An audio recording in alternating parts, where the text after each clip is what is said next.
মণ্ডলৰ পিছৰ ডিটেনশ্যন কেম্পত বন্দী হৈ থকা ডপকাৰ চন্দ্ৰাণী পালৰ বাতৰি এতিয়া তোলপাৰ লগাইছে সমগ্ৰ ৰাজ্য। তেজপুৰৰ ডিটেনশ্যন কেম্পত 19 মাহে বন্দী হৈ থকা চন্দ্ৰাণীৰ পৰা বিচ্ছিন্ন হৈ আছে দুটিকৈ কণমানি সন্তান।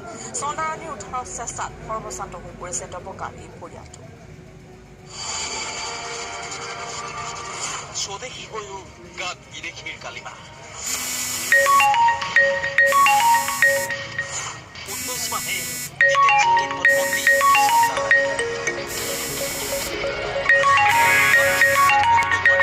ভাগি পৰিছে কণমানি। চন্দ্ৰাণী পালক তেজপুৰ ডিটেনশ্যন কেম্পত নিক্ষেপ কৰাৰ সময়ত নুমলীয়া কন্যাৰ বয়স আছিল মাত্ৰ এবছৰ। মাতৃৰ দুগ্ধপানৰ পৰা বঞ্চিত হোৱা এই শিশুটিয়ে তেতিয়াৰ পৰা আশ্ৰয় লৈছে এই বিচনাখনত। মাক অহালৈ বাট চাই দিনৰ দিনটো এনেকৈ জুপুকা লাগি থাকে শিশুটি।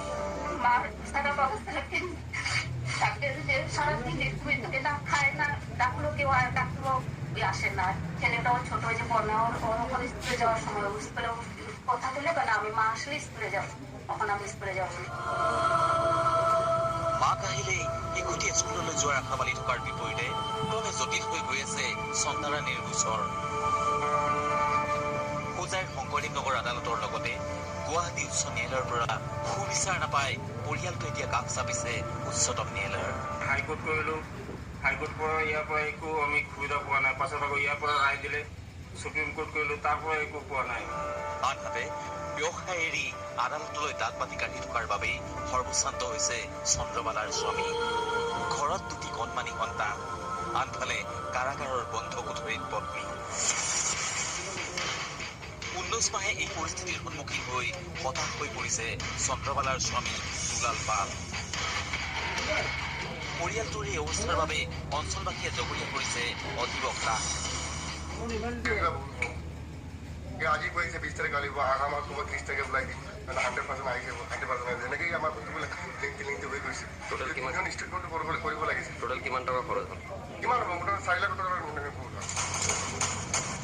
20 দিনৰ মধুবালাৰ পিছত ডপকাৰ চন্দ্ৰাণীৰ কাহিনীয়ে আৱেগিক কৰি তুলিছে সকলোকে।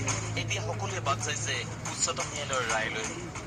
সকলোৰে আশা ছানা উল্লাহৰ দৰেই কাৰাগাৰৰ কালকোঠৰীৰ পৰা মুকলি হৈ আহি চন্দ্ৰাণীয়ে কোলাত তুলি ল'ব পাৰিব এই দুই সন্তানক। ডবকাৰ পৰা Abdul Hakim, news 18 Assam, north east. ডিমাপুৰত